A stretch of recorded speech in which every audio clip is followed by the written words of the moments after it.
You ask Tiger to solve. This deals with linear equations with one unknown. The final result is x equals 34. Let's solve it step by step. Group all x terms on the left side of the equation. Add x to both sides. Group like terms. Simplify the arithmetic. Group like terms. Simplify the arithmetic.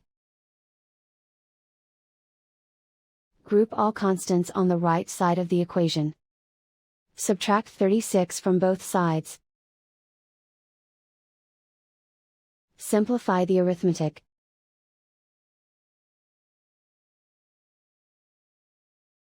Convert the x into a positive number. Multiply both sides by -1.